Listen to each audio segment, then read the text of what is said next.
We'll be talking a lot about setting up your digital camera, and this is a process that you have to go through that's quite extensive actually compared to setting up a film camera. Setting up a film camera, you just basically put the film in and start shooting. Figure out where the f-stops and shutter speeds are and the focus, off you go. With a digital camera, there's a lot more to set up, but one of the most important things to set up is you. So let's get going with that aspect. The first thing you want to do is set up your brain. And you set up your brain with knowledge, and that knowledge comes from a course like this, but also, very importantly, that little book that either comes with your camera or that you can find online in PDF or other form and download and study. That is your best friend. There's no substitute for the knowledge that you can be gaining from that instruction manual to help you understand the whys and wherefores, the particulars of your own camera. You know, it's not like the old days where a 35mm camera was a 35mm camera was a 35mm camera. It was an SLR, had the same pretty much bells and whistles, a few tweaks here and there, but primarily if you understood one camera, you could understand another. Using that manual to understand your particular model camera, your brand, that thing you're holding in your hands, that's a key element. Well, once you got the book in hand, you want to set up your hands. And you're going to learn a lot from that book, you learn a lot from this course, but one of the things you can't learn from the book, you can't learn from this course, you can't learn from anybody other than yourself is, what are you doing with your hands? How are you setting up physically in relationship to that camera? And the kind of camera that you're using has a lot to do with the way you physically address it as well. This is a Canon EOS 40D. It's got a big battery pack on the bottom, got a hand grip on the side here. It's also got a camera strap. Now, where do your hands fall? Let's talk about that first. Do your hands fall naturally in the manner that you might think the manufacturer designed it? Are you left-handed or are you right-handed? Are all your fingers working? You know, so I've had a point in my life where some of my fingers didn't work so well. And that affected the way that I would photograph, the way that the camera felt in my hands. And feeling that the camera is a part of you physically is a really important aspect for you to address. What are you touching? What shouldn't you touch? When you pick the camera up, are there buttons on the back here that if you touch them, it's going to change one of the settings? And if you don't realize that you're changing that, is it going to affect the kind of pictures you shoot? Probably. So knowing what you should touch, what you shouldn't touch, what feels comfortable to you and what feels awkward. Camera like this one, I've got a 24-105 lens on it. I might probably put my hand under the lens and hold it so that I'm giving it a little bit more steadiness. I might put my hand underneath the camera in a position such as this one, where I'm giving the camera almost like my hand as a tripod. I might hold the camera on the side here. I might, no, maybe if I hold my camera there, my thumb is here, I'm not going to be able to see the picture I'm looking at. So there's all sorts of things to think about. What feels right to you? One of those things also is the camera strap itself. Do you put this over your neck? Does this allow you to shoot the way that you want to? Is that as low as you want to be able to photograph? Is this as high? To the side, one side or the other? How does that camera strap affect not only what you can do with the camera, but your physical connection to it, the way that you feel about it? All of these things are really important, and they're only things you'll know if you concentrate on them. If you actually think about, okay, what am I doing with my hands? Okay, a very important skill for you to develop as a photographer. It's a physical skill, and it's critical to using most digital cameras today. And that skill is using whatever finger you use. I happen to use my index finger, but whatever finger you use to depress the shutter release button, and on this camera it's located right here. That's the little button that does so many things.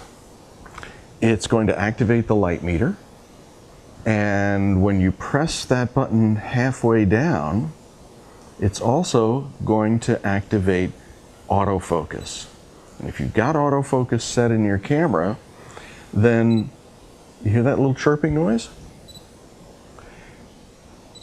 Oh, there's a bird in my camera. No, the camera is telling me that it's been properly focused.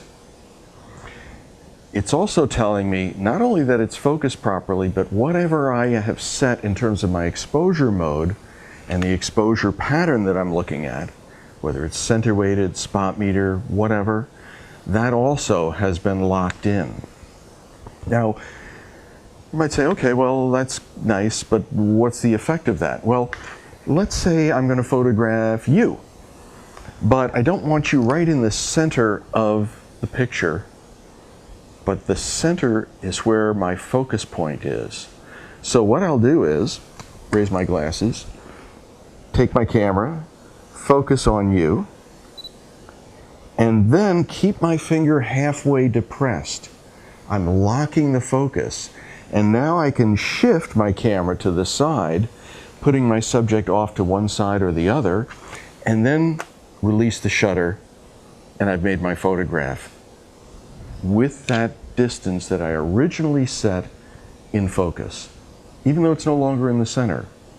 So that half push is really, really critical to your success in maneuvering the camera for exposure and for focus.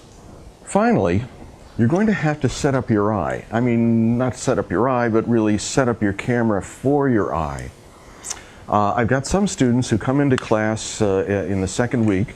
They've gone off and made their first photographs, and they'll come in and say, gee, Professor Glendinning, my pictures here on the computer, they look so much sharper than they did when I was looking through the viewfinder of my camera.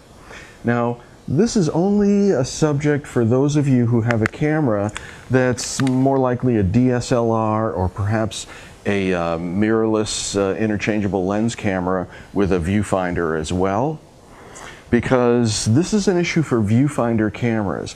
And that issue is, does the scene look sharp through the viewfinder when you've properly focused the camera? When I look through the camera, the scene looks sharp when the lens focuses. When I first got the camera, that was not the case.